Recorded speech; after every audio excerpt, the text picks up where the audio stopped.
online Manipur की नुमिदांगी पाव मियेंग ताबिरो पुमनमकपु थोइलाइश्रमना खुरुमजरी अहानबदा मरु ओइबा पाव मापन अमदि कुनिथोइ सुबा असम राइफल्स लौथोकपगी अफफत्तगी टेक्चाक यूनियन होम मिनिस्टर न पुगदबनी कोटु कांगपोकपी अमसुंग चुरचांपुरदगी कुनिथोइ सुबा अमसुंग मापन सुबा असम राइफल्स लौथोकनबा सेंटर अमदि मणिपुर लेंगाकना चथरकलिबा थवोंग असि एन बिरेनगी लेंगाकना कुकी जोसिंगी मथक्ता चथरिबा मियोट मिनैसिंगदा सेंटरना यारे हाइना ताकपनी हाइना कमिटी ऑन ट्राइबल यूनिटी कोटुगी माइकैदगी फोंगदोरकली कोटुना फोंगदोरकपदा हानादगी कुकी जोसिंगी मथक्ता चथरिबा मियोट मिनैसिंगसिदा असम राइफल्सना थिंगनबा होटनरिबा असिदा सेंट्रल फोर्स असिबु लौथोकनबा होटनबा हाइबसी अनिरक सुबा मियोट मिनै अमा चथहन्नबा होटनबगा मानै हाइना सेंटरबु मराल सिरदुना मदुदा थोरकपा अफफत्तगी टेक्चाक पुमनमक यूनियन होम मिनिस्टरना पुगदबनी हाइरी मखा तारकपा अपडेटता पलेंदा कॉम्बिंग ऑपरेशन चथखरे ngasi ayuk pung 7:15 dagi 3:15 fauba Kakching District Police amadi D Company 86 Battalion BSF ki apunba kangbu amana Palen area da thiba humbagi thabak chathakre maduda yumthom 65 da changduna thiba humbagi thabak chathakibaga loinana miyoi 40 amamamta oina masak khangdoki adum oina mifa mipun gi paudi leikhide haidi makha tarakpada Kuki militant sing na saramba bunker thugaikre ngasi ayuk Indian Army amadi Border Security Force ki combined team amana Churchanpur district ki manung channa Churchanpur amadi Bisnupur district ki Loinabi Churchanpur ki ngamkhai manungda Kuki militant sing na saramba achoba bunker kaya thugaikre hairi Kuki militant sing na saramba dagi thugaikraba bunker sing asi Moirang Oksongbung Lekai Khoiru Lekai ki maning thangba Churchanpur district ki manungda laiba bunglon hariba mafam sing asida saramba bunker sing ni bunker sing asi ngasi ayuk pung 9 rom tabadagi hongna thugaibagi thabak chathaki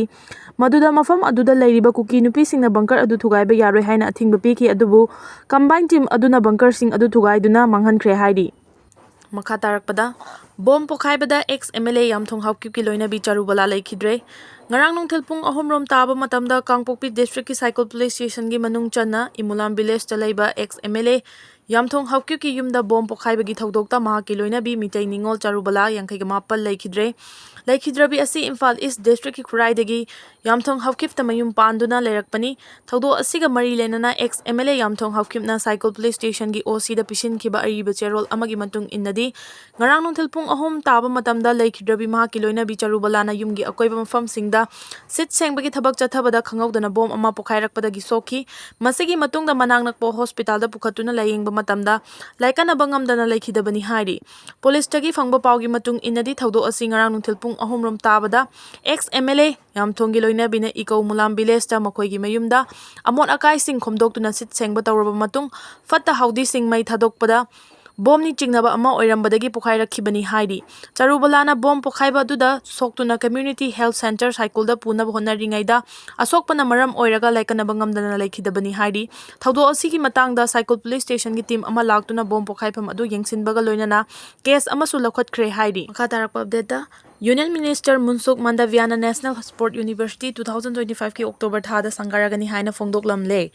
Churchanpur ki ZSF na point kaya yawba memorandum amasu Union Minister da pisinkhre ngarang numinini gi khongchatta Imphal da thunglakhiba Youth Affairs and Sport ki Union Minister Munsuk Mandaviana kumja 2019 dagi saba hokhiba malemgi thakta oigadaba Manipur gi National Sport University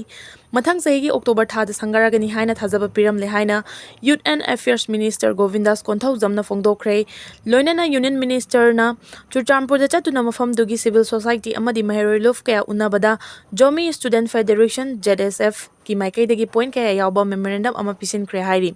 numinini ki khongchatta Manipur da lakhiba Youth Affairs and Sport ki Union Minister Munsuk Mandaviana ngasi ayuk Churchanpur da chatlubaraba matung Imphal thadok tringai mangoina na loktak pata Minister Govindas ka unaduna wari saba matamda mathang chahi 2025 ki October thada National Sport University asi soidana sangaragani haina phongdoklambani haina Minister Govindas na paumisinga unabada phongdokhibani